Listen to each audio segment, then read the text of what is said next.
Welcome to episode 253 of KT Confidential, the real estate podcast for you Seinfeld fans. This is the show about nothing?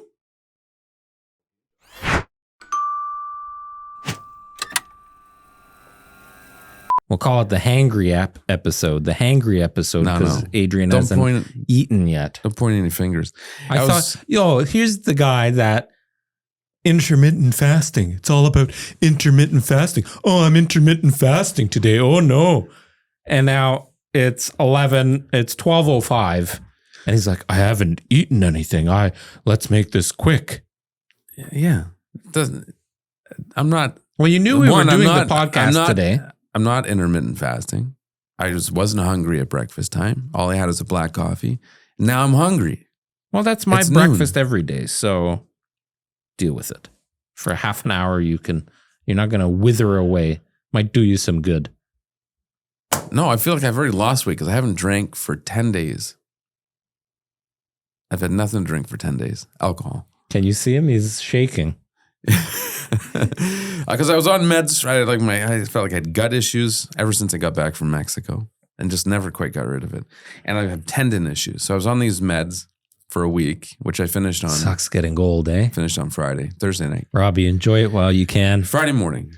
Anyways, sometime around then. And one of them was a drug they give to alcoholics because if you drink on it, you will throw up. It's not like you shouldn't drink with this medication because it makes it less effective.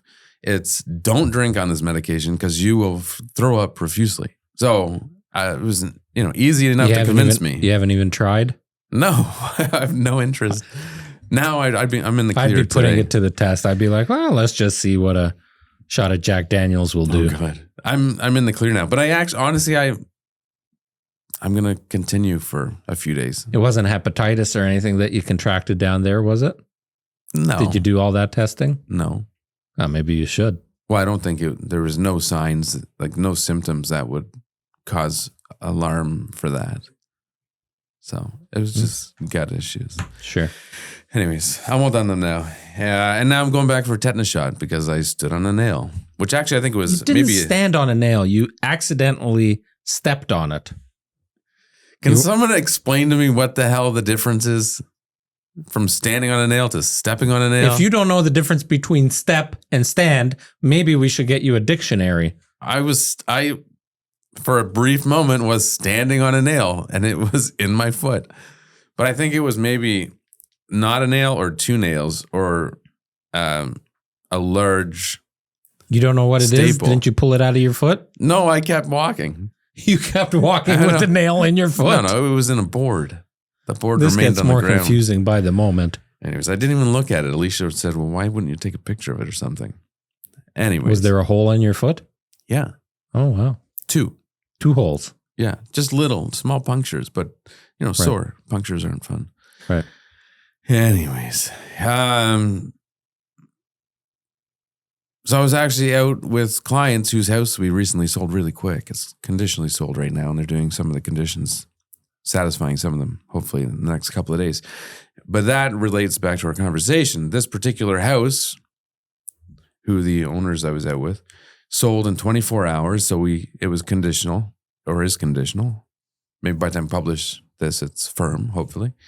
We canceled the open house on the weekend because, we had a high level of confidence in the agent that I know closely. And, they weren't keen on the open houses anyway. So they said, no, let's stop the open houses. So we canceled them the day before. They were removed off the board, but people had obviously seen it. So today's discussion is surrounding people who went to this open house expecting to go see the house because they waited to see the open house instead of going to see it sooner. Can you say open house a few more times? And they were sadly let down, disappointed to find out that the open house had been canceled. They got at least 3 phone calls. There was at least 2 people that showed up at the house. The home was still available. They were waiting to go and see it. Right. I don't know what their degree of interest was. But we sold it right out from under them. Sold it right out from under them. And then... Well, you got to give them a break. In the current market... It's unusual. What are the odds? Yes. But it does happen. It happens still Obviously. More frequently than you would think. With unique properties. Yeah. If you see a house come up and there's a dozen of them available... If you're that serious about buying a home, don't wait for the open house. No, and that's probably the case with these people. Like one specifically I spoke with at length, and they said, oh, we're not ready to make a decision quickly. We were just really hoping to see it. Because I proposed another property that was similar, and they're like, no, it's not a big deal. But you never know. But the point is, so don't we wait. got the point. So there's two things that are happening to me. In my opinion, there are two things that are happening in the real estate market at the moment. You have a segment that is really picking up steam. And I won't even break it down as a segment. The nicer homes that are presented well and priced properly, which is an extremely difficult thing to do in the current market, they are actually selling real quick right now. Especially if they have unique characteristics that are hard to replicate. Right. Or when comparing to other properties in that same price point, just stand out compared to their competition. Yeah. And there's a lot of overpriced stuff in the market. Tons. So that's the other part of the equation is you've got overpriced properties and people selling to cut costs. Yeah. So you've got like a mix of everything happening in the market right now. Yeah. But the good sign is there's a little bit of a swing into that seller's market again. Ever so slightly. And I think that's going to now pick up steam quite a bit heading into October. Well, this time of year, we generally expect middle to end of September to start to see some more activity. People settle into the school year. Yep. And that's what I've been telling people, that it's, we're anticipating that. It wouldn't surprise me. Next week. School starts. Next week we're into the, when this airs. Yeah, we're recording this a little bit in advance. Putting the dates up there mean nothing. I literally can't see the board from here. Put it in your notepad. Well, I really don't care. I'm going to get them fucking sticky notes. I'm not trying to hide that we pre-record these. This is not live. No, but it's relevant to the times because if we're talking about... we don't know what the market's going to be like when this airs. So we know historically every fucking year for the last 13 years that we've been doing this. I would say the last 3 years have proven those stats to be unpredictable. Well, maybe in 2020, but the last 2 years were still the same. School, anytime in our history... When a school season starts at normal time, right after Labor Day, you give it a couple of weeks as a breather, and then all of a sudden people are starting to prepare their homes. They're going to call us and say, oh, we want to list our home in like 3 days. Yeah. I'm like, oh, couldn't have called us back in July so we can be properly prepared for you? The question is, will the buyers be there? Yes. Oh, there you have it. The buyers are here. Mic drop. I'm saying here because we're in the future. We're in the future. Future telling. The buyers will be less, but will be there and will be very active because at this point, if you've been pre-approved for a mortgage, you understand what costs are involved. And I think the general consensus is this is the worst it's going to get. If it gets any worse, so. I think people think the rates are going to keep going up one or two more times. Fine. So it's going to go up, another 0.5%? Maybe. Right. If you can afford the current mortgage rates, you can afford that extra 0.5%. Well, and most people are anticipating that in a year's time, they'll be coming down. It'll come down 0.5%. So most people, I would think, and maybe a mortgage broker or mortgage agent who's listening can chime in and give us their opinion or firsthand experience. I believe most people are probably locking in short-term fixed rates, anticipating that in 12 to 24 months, they'll refinance at a better rate. Which leads me to believe that is incorrect. Because if everybody is doing it, when it comes to mortgages, if you pay attention, when everybody was saying, oh, yeah, go variable for 5 years. Yeah, those are all the people that are fucked right now. oh no, lock that shit in for 25 years if you can, or whatever. Don't you find it weird that in the States, many other parts of the country, is just a world is just a 25-year mortgage, and you're paying that shit for 25 years. It's not a 5-year mortgage amortized over that period. Anyways, whatever. I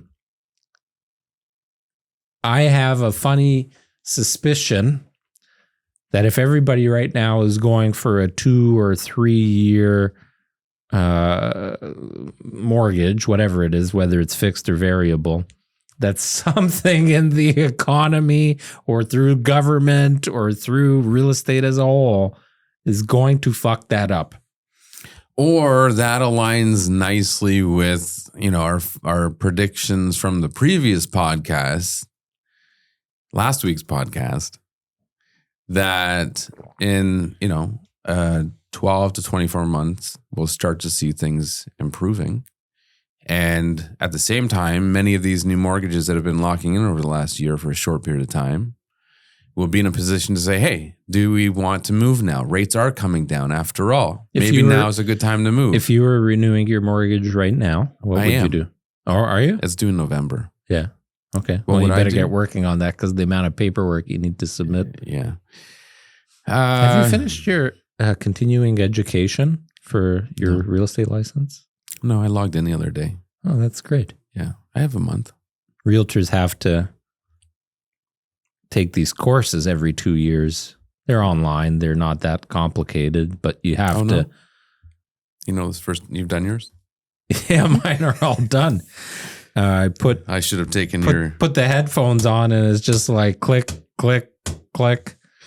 They make it harder now, though, because you actually have to watch the videos. You can't put it in a window behind a window. You have to be at the forefront. Yeah. Anyways. You really should do them. Yeah, I will. Yeah, so what am I going to do? I don't know. I think what I'll do... Have you started the process yet? Which process? Of refinancing? No. Are you just going to... are you going to do anything creative, or are you just going to get a mortgage to satisfy the one that's being coming to an end? Just satisfy it, I think. What I did with mine. Yeah, what do you? I'm not sure what you have in mind. I've said, I'm just curious as to what you're doing. No, I'm not sure when you say creative, what specifically, are you pulling any more money out for any other purpose? No. Are you thinking of changing lenders? Are you thinking of taking a longer term to shorten or lower your monthly payment? Because your monthly payment is going to go up based on... Well, not really, because mine's variable anyways. So I see. I'm somewhat aligned with what it will be. Did you increase your payment to offset the extra interest? I've always paid a couple $100 extra. So my, the term slips my mind. Amortization schedule? No, there's a term. What's the term when your interest rate hits the rate where you're no longer paying principal? I kind of think of we talked about it just a couple podcasts ago. Anyways, my trigger rate. My trigger rate's over 8%. Right. Because I've been paying a couple $100 biweekly extra for however many years. Right. Anyways, no, just satisfy the existing mortgage, not taking out money. Right. We do have projects around the house we're going to work on, though. I'm going to build a vanity for the powder room, and we're going to do the powder room. It's a small room. It's kind of a fun room. I always say powder rooms go nuts. Yeah, it's a fun room. I've redone my powder room 4 times since I've lived there, which is 13 years now. Even if you go fancy with stuff, it's small quantities. You want to do fancy tile, because it's right. What is that? 15 square feet? It's not a lot of. Every powder room's different. Sure, but in the average powder room houses mine is vanity and a toilet. Yeah, mine is 3 by 9, just shy of 3 and 9 feet. Okay, so you're 25. We'll call it 25 square feet. Yeah. So do a little feature wall. I'm going to build my vanity. That's one thing I'm looking forward to. I'm going to build it, and then replace the toilet. If you build it, they will come. Yeah, and a feature wall. And I want to go to the antiques market in Aberfoyle, and just look for quirky little things. What are the door handles for the vanity, or something to hang Are on the you wall. going to be a designer? Yeah. That's neat. Except, Excuse me. does that coincide with the decor in the rest of your house? Like you're going to have some fucking antique shit in you your always powder have to, room, and then the rest of it is modern. You have to tie it together. There Yeah. always has to be. Why don't you work on replacing your ugly backsplash in your kitchen? Well, the kitchen's a bigger project because it's not just the backsplash. Then we're doing the whole kitchen. Why can't you just do the backsplash? We could, but you may as well at that point paint. You are like so many of our sellers that you're going to end up doing all that stuff when you're preparing to sell it. No. In the meanwhile, you're just going to say, oh, yeah, well, we can't do that until we do that. No. To do the backsplash, you got to paint the cabinets. No, you don't have to. You may as well. Why? I don't know. Well, they are outdated now, so you might want to. Yeah. But what's the big deal? And get wet paint to come over and paint them. Why can't I paint? I have a sprayer. Oh, fuck. That's why things don't get done, because you just like the thing. I don't know. Jen is gone. But Tiffany can vouch for it. You were going to build the rack here at the office for Storage the solution. Floor stands. Our welcome mats. And the floor stands. Oh, and the floor stands. Oh, yeah, I'm going to build something. You said that 3 years ago. Subconsciously, I knew we were going to relocate. And Right. it would, so it worked out. Well, we're still going to need it for the new place. Well, I'll build it for the new place, custom to the space that it's allocated Tiffany, we're to. going to hire somebody to build it. That's the easier. So here's a tip for every homeowner out there. And we're talking like, this is off topic, just you and I talking, but I wish I was given this advice in my first home. Hire people to do things. You always come back, oh, but it's a cost. Oh, but people can't afford it. No, it's not a cost. Oh, yeah. Oh, yes. So for me, personally, there's things I really enjoy. Right. And I may not even enjoy doing it. Like I've done a lot of stuff. Like I've replaced all our bathroom fans recently, and there was 3, including the laundry room on the second level I had to go in the attic for, and that's not fun. But if But it's there's, satisfying. like so many people, well, one of my recent sales, I went to the property to do some handyman work, and it made a big difference in the house. And the seller's like, wow, should have done that before or whatever. Well, why didn't you just pick up the phone and call somebody that could do it for you?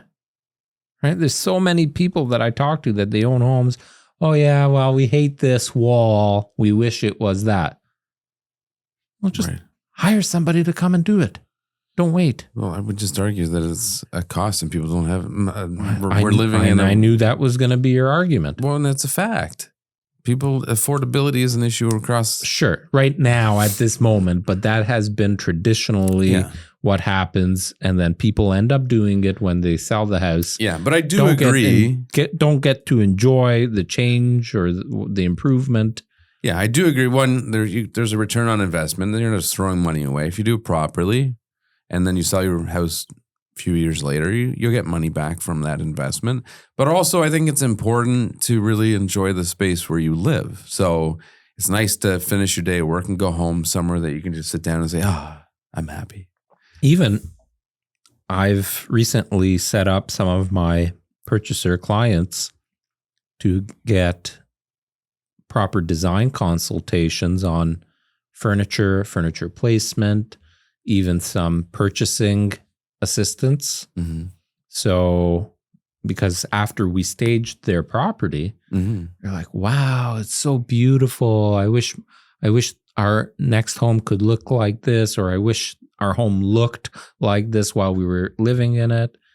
I said, well, that's why you get a designer to come in. And a lot of people don't know that it's very cost effective, especially to have Some a consult. won't even charge. Like the Bergsmas, I hired Sarah Bergsma to help with some of my stuff at home. When I finished my basement, there was no furniture down there. And I had her come in and look at the space and look at the colors. And she picked out a rug and a table and a couch and a media console and helped me put a package together. Whereas for some people, that's overwhelming, like to kind of figure everything out and make sure it works. And I can't remember what she charged, but most of the stuff I got from her, actually all of it. Yeah. So in that case, that was the incentive for her too. Well, and even simple things like I've been thinking, as you know, I had my garage floor epoxied with the polyaspartic coating, and it looks great, except the walls are still all drywall with plaster. Oh yeah, I was thinking about painting the garage. I've been thinking about it, and it's been on my mind for now 2 years. It's just a bit of a project because you got to pull everything out.